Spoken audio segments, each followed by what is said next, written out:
இன்று கண் விழிக்கின்ற ஒவ்வொருவரும் தங்களுடைய காலை பொழுதினை ஸ்மார்ட் போன்களில்தான் துவங்குகின்றனர்.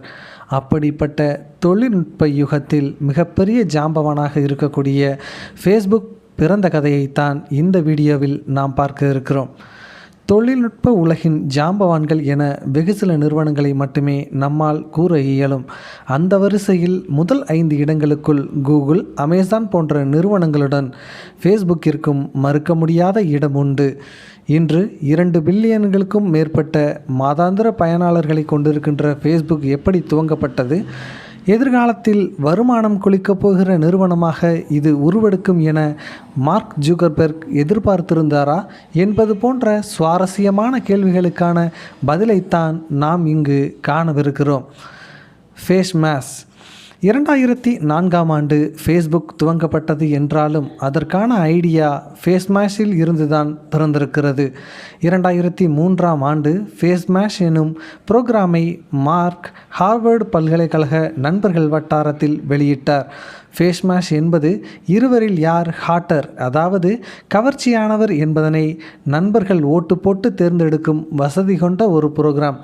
இந்த புரோகிராமை வெளியிட்டமைக்காக கல்லூரி நிர்வாகத்தால் தண்டனை பெற்றார் மார்க் ஜூக்கர்பெர்க். இருந்தாலும் கல்லூரியில் இருந்து வெளியேற்றப்படுவதில் இருந்து சிறிதளவில் தப்பித்து கொண்டார். ஃபேஸ்மேஷில் இருந்துதான் ஃபேஸ்புக்கிற்கான ஃப்ரேம் ஒர்க் கிடைத்திருக்கிறது.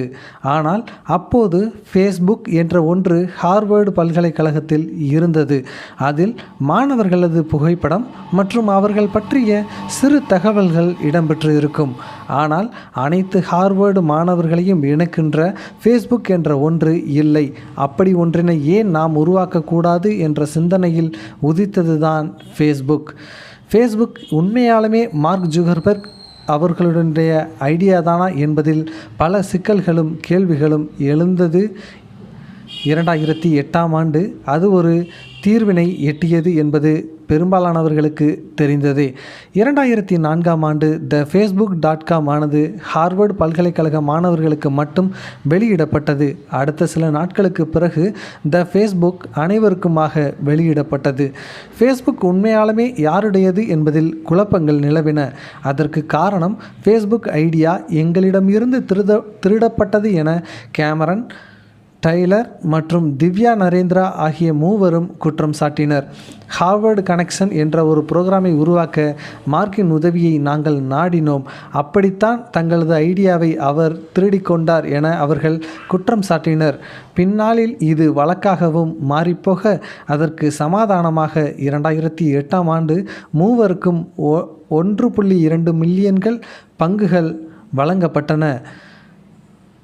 எவ்வளவு பிரச்சனைகளை சந்தித்தாலும் ஃபேஸ்புக் அபரிவிதமான வளர்ச்சியினை நாளுக்கு நாள் எட்டிக்கொண்டே இருக்கிறது என்பது குறிப்பிடத்தகுந்த விஷயம். ஹார்வர்டு பல்கலைக்கழக மாணவர்களிடத்தில் மிகுந்த வரவேற்பினை பெற்றதனால் ஸ்டான்போர்டு, கொலம்பியா போன்ற பல கல்லூரிகளின் மாணவர்களுக்கும் பறந்து விரிந்தது ஃபேஸ்புக்கின் புகழ். செப்டம்பர் 26, 2006ஆம் ஆண்டு உலகில் எவரும் ஃபேஸ்புக்கில் கணக்கினை துவங்கலாம் என்கிற வசதி கொண்டு வரப்பட்டது. இதற்கு நீங்கள் 13 வயது நிரம்பியவராகவும் உண்மையான மின்னஞ்சல் முகவரியை கொண்டவராகவும் இருந்தால் மட்டுமே போதுமானதாக இருந்தது. இப்படி துவங்கிய ஃபேஸ்புக் இன்று அனைவரது வாழ்விலும் அங்கம் வகிக்கின்ற ஒரு விஷயமாக மாறியிருக்கிறது. ஒரு நாளைக்கு குறைந்தது 30 நிமிடமாவது மக்கள் ஃபேஸ்புக்கில் செலவழிக்கிறார்கள். ஆரம்ப காலத்தில் இதன் மூலமாக வருமானம் வருமா என எதிர்பார்த்து மார்க் இதனை உருவாக்கினாரா என்பது தெரியவில்லை. ஆனால் இன்று மிகப்பெரிய பணக்காரராக மார்க் உருவாகி இருப்பதற்கு ஃபேஸ்புக் மிக முக்கிய காரணமாக அமைந்திருக்கிறது. ஃபேஸ்புக்கின் 2018ஆம் ஆண்டு வருமானம் எவ்வளவு தெரியுமா? 2014ஆம் ஆண்டின் 4ஆம் காலாண்டில் மட்டும் 16.91 பில்லியன் வருமானம் ஈட்டியிருக்கிறது ஃபேஸ்புக். அதேபோல் ஒட்டுமொத்த 2018ஆம் ஆண்டிற்கான வருமானம் 55.8 பில்லியன்.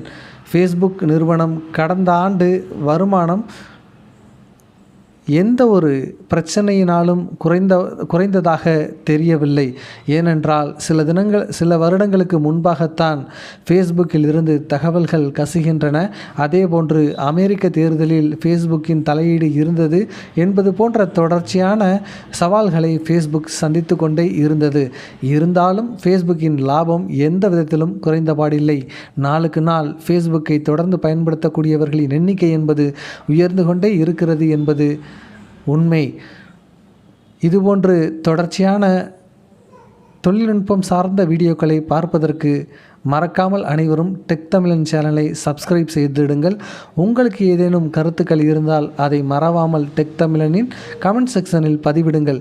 இதுபோன்ற தொழில்நுட்ப செய்திகளில் குறிப்பாக நீங்கள் ஏதேனும் விஷயங்களை தெரிந்து கொள்ள விரும்பினால் அதையும் கமெண்ட் செக்ஷனில் மறவாமல் பகிர்ந்து கொள்ளுங்கள்.